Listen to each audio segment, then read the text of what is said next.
So besides Fukushima, there's 450 nuclear power plants, nuclear terrorist organization plants that haven't melted down, but they will in the future when everything falls apart.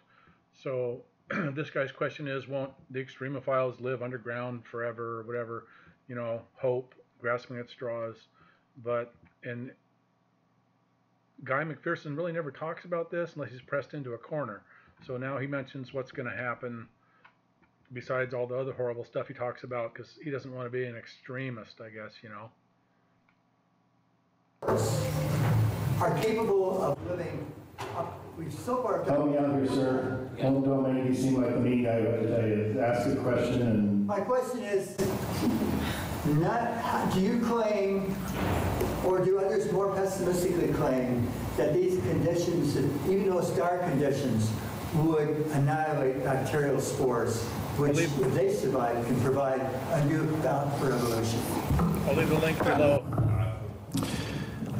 I believe, based on the evidence, that it will take at least 10 million years to recover from this mass extinction event. Will there be life on Earth?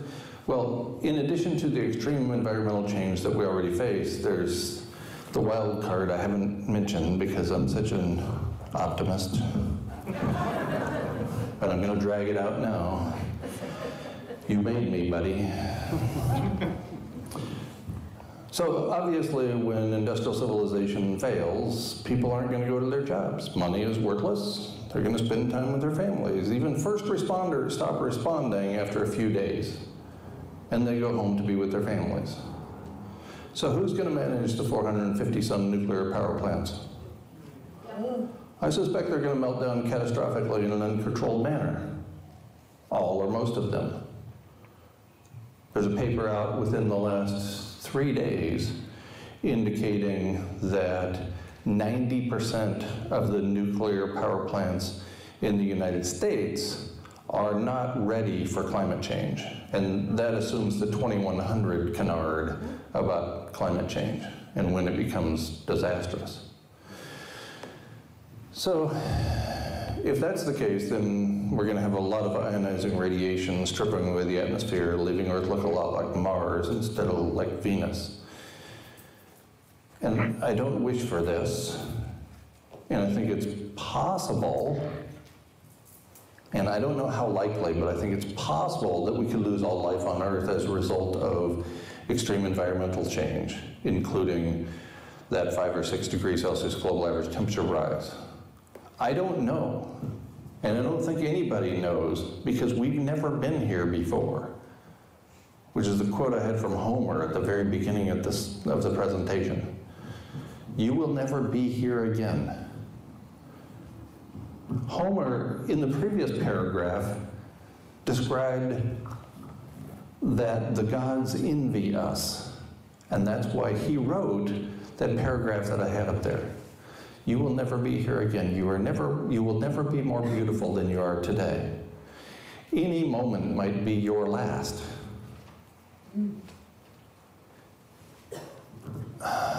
So, I don't know with great accuracy what the future holds. I am certain that our species, like every other species in the history of the planet, will go extinct. I don't know the day the last person dies, surrounded by the bodies of like-minded sociopaths in a bunker when the peaches run out. I don't know when that happens, but I sure as hell hope it's not me. And I once had that bunker, by the way.